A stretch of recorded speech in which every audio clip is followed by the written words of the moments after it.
umabot na sa mahigit 2,000 individual ang nakapagparehistro sa Commission on Elections or COMELEC Cagayan City mula Oktubre hanggang sa kasalukuyan.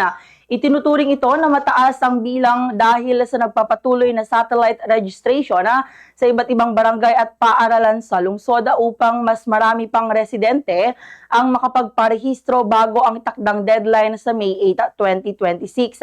Ayon kay Attorney Johanna Vallejo, City Election Officer ng COMELEC Cagayan, sa panayam ng Bombo Radio Cagayan, 10,000 o 10,000 ang target ng registrants ngayong nagbukas ang voters registration. Sa ngayon, mahigit 2,000 na ang nakapagparehistro, kabilang ang mga correction at inaasahan pang dadami sa mga susunod na araw dahil tuloy-tuloy pa rin ang kanilang satellite registration. Tuloy-tuloy din ang operasyon ng ahensya mula Lunes hanggang Sabado upang mabigyan ng mas malawak na pagkakataon ang mga publiko, lalo na ang mga estudyanteng hindi agad makapunta sa opisina.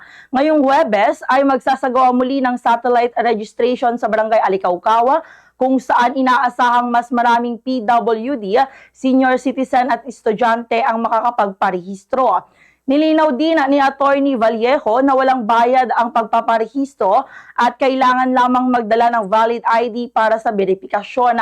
Samantala, inanunsyo rin ng COMELEC na maaari nang magparehistro ang mga kabataang 14 na taong gulang pataas basta ang kanilang kaarawan ay bago o eksaktong sa ika-2 ng Nobyembre.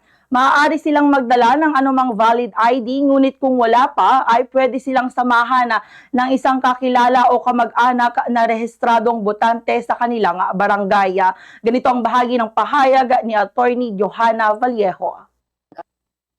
Apply. So, hindi ibig sabihin na bagong voters mga to. Ibig sabihin din, pwede rin na nag-apply sila para ipakorek ang kanilang entries. For example, dahil sila noon ay single, tapos ngayon ipapakorek nila yung ang kanilang record dito dahil married na sila, ipapakorek nila ang kanilang entries, yung civil status nila. Or for example, na-deactivate ang kanilang status dahil sa dalawang magkasunod na election na hindi sila nakapag-vote doon sa mga polling center, ay na-deactivate, ay pwede po silang magpa-reactivate dito sa aming opisina. Take note po, pwede rin pang online reactivation.